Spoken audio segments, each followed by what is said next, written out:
Muy buenas, ¿qué tal? Esto es F1 a la décima y hoy vamos a hablar de la última entrevista que ha hecho Adrian Newey, ya vestido con los colores de Aston Martin, en la que comenta sus primeros meses en Aston Martin y cómo podemos esperar el futuro.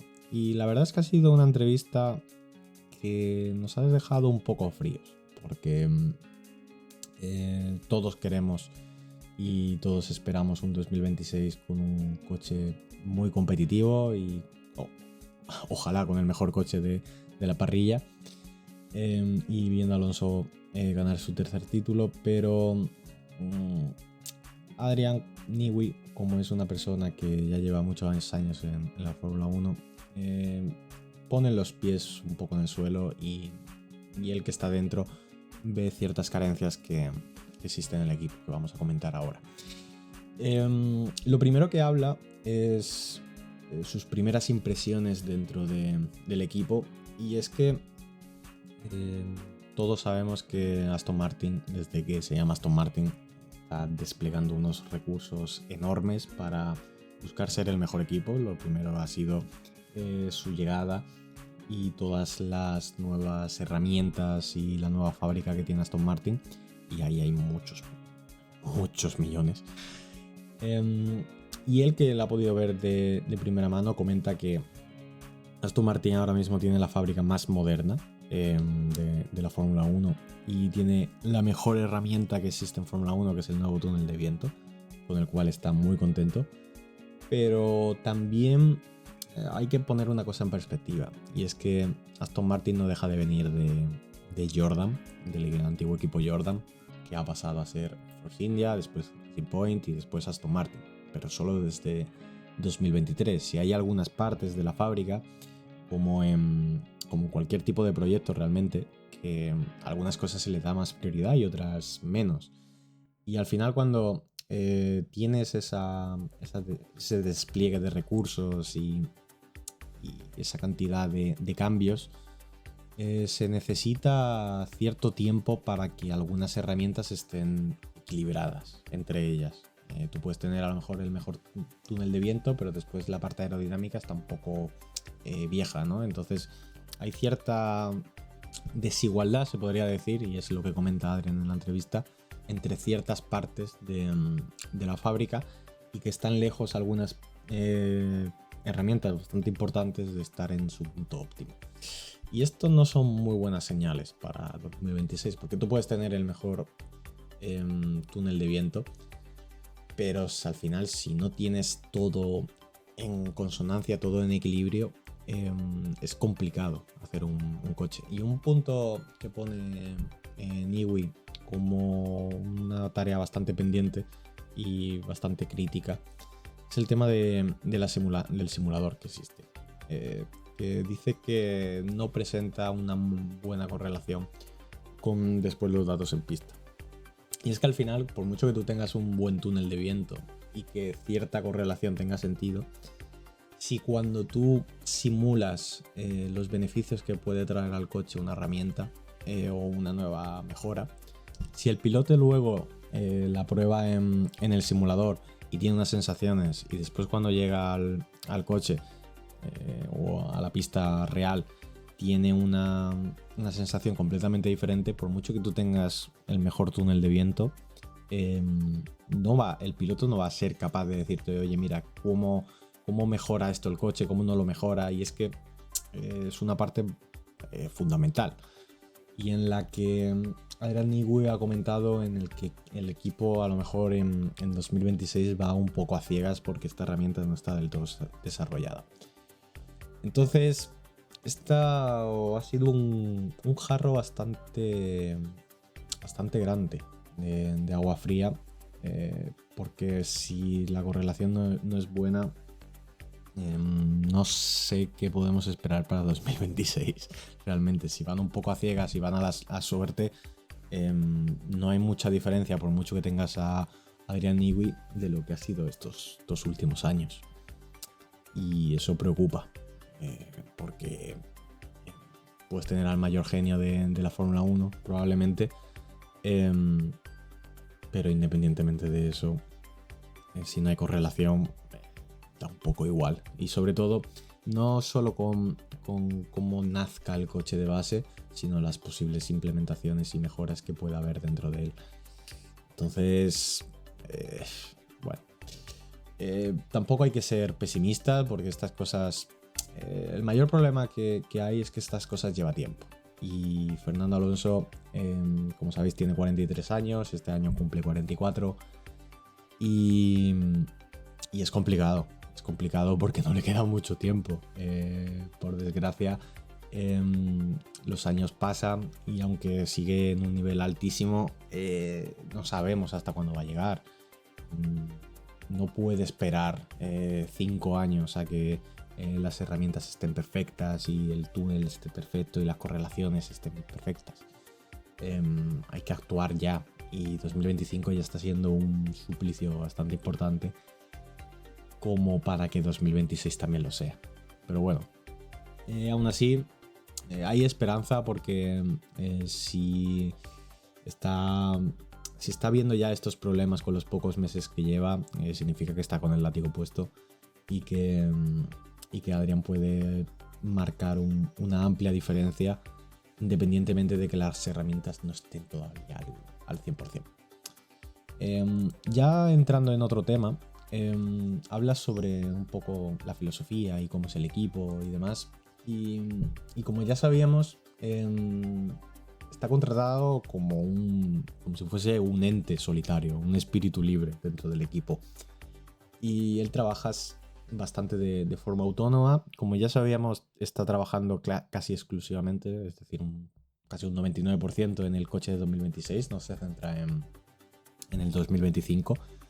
Y ahora mismo se está centrando se podría decir, en el core, ¿no? En la parte más importante del tema de la suspensión, cosas fijas dentro del coche. Y ahora mismo trabaja codo con codo con Andy Cowell, que es el CEO y team principal del equipo, y se van administrando las funciones estratégicas, es decir, toda la parte organizativa la está llevando él directamente con Andy, lo cual significa que, como os decía, está teniendo un papel bastante protagonista dentro del equipo. Y esta parte es bastante positiva, en mi opinión, porque al final Adrian Newey lleva muchos años en la Fórmula 1.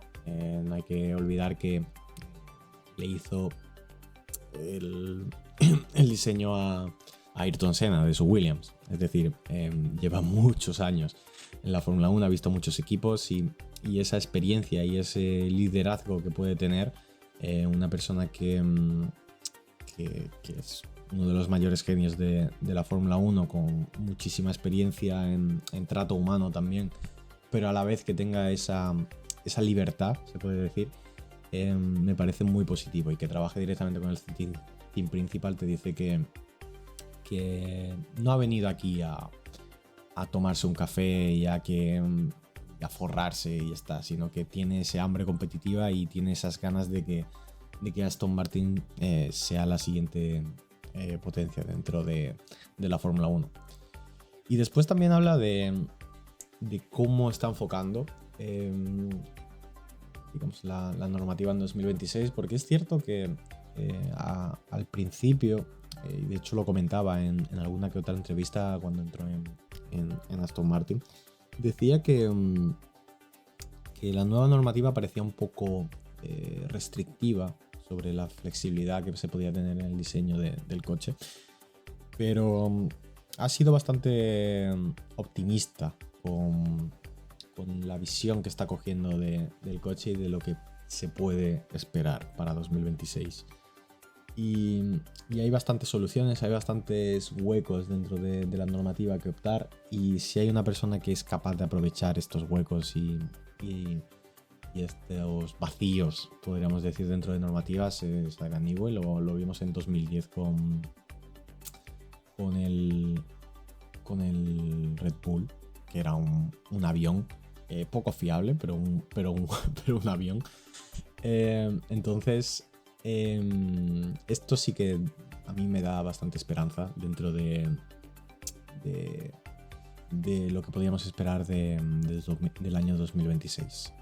Y por último también habla del realismo y de las expectativas que podemos tener. Si ya con esto ha puesto los pies en el suelo bastante, dice que lo que podíamos esperar, que la Fórmula 1 se necesita tiempo. Se necesita tiempo para desarrollar un proyecto tan ambicioso, tan grande, con tantas cosas nuevas dentro de fábrica y fuera también, porque no podemos dejar de ver que Aston Martin está creciendo como marca, está creciendo como equipo, personal humano también. Son muchas personas, es cambiar la filosofía de un equipo entero y empezar a pensar como un equipo grande. No es tarea sencilla, que se lo digan a McLaren, que con el mejor coche este año está sufriendo para ganar carreras y para dar con todas las teclas que hay que hacer para ganar un campeonato mundial. Y el año pasado igual, con prácticamente el mejor coche gran parte del año, perdieron el campeonato de pilotos. El de constructores no, pero el de pilotos sí. Entonces no es sencillo una vez que se llega también. Y Aston Martin tiene que fijarse en el ejemplo de McLaren, porque es un muy buen ejemplo de cómo un equipo que en 2017 prácticamente tenía el coche vacío de patrocinadores, consiguió dinero, reestructuró la sede, empezó a contratar gente en los sitios adecuados, a administrar toda esa gente nueva, a remar todos en la misma dirección, y en 2023 pasar prácticamente de ser el peor coche de la parrilla a uno de los mejores, en 2024 ser el mejor y en 2025 volver a estar ahí al pie del cañón y ser el mejor equipo. Entonces no hay que dejar de ver todo el camino que han recorrido ellos, porque si sumamos y contamos la reestructuración del equipo en 2018, pasaron 5 años hasta que se vieron brotes verdes y 7 hasta que eres, o 6 hasta que eres el mejor coche. Entonces las cosas llevan tiempo. ¿Se puede hacer? Sí. ¿Lleva tiempo? También. Y uno de los problemas más grandes que hay es que Fernando tiene 44 años y no puede permitirse esperar 6 años a todo ese proceso que tienen y todo ese proceso que conlleva el equilibrio de todas las partes de un equipo. No se lo puede permitir vivir, porque no le da tiempo. Entonces es una situación complicada, pero bueno, también con el año de 2023 que tuvo McLaren, Aston Martin, se puede contar con que ya tiene cierta experiencia siendo un equipo puntero, y confiemos en que el proceso sea un poco más corto que en McLaren y que Fernando pueda disfrutar, tener ese coche, esa competitividad que vimos en 2023 y que fugazmente se fue en los años posteriores. Y nada más, hasta aquí el vídeo. Espero que os haya gustado, espero que os sirva también para entender cómo de complejo es la Fórmula 1 y que las cosas no son tan sencillas, y tener una persona como Adrian Newey que te aporta esa mentalidad y esa experiencia es muy importante dentro de un equipo, ya no solo a nivel de diseño de coches, sino también a nivel de mantener la cabeza fría, de ir poco a poco encajando el puzzle tan complicado que es la Fórmula 1 y no precipitarse en dar estimaciones o en decir, el año que viene va a ser una locura, porque todos tenemos esperanza en que 2026 vaya a ser mejor que 2025. Tampoco es muy difícil, todo se ha dicho, pero hace falta de vez en cuando poner los pies en el suelo y ver la realidad, que es un mundo muy competitivo y muy complicado. Así que nada, espero que os haya gustado y nos vemos en el siguiente vídeo.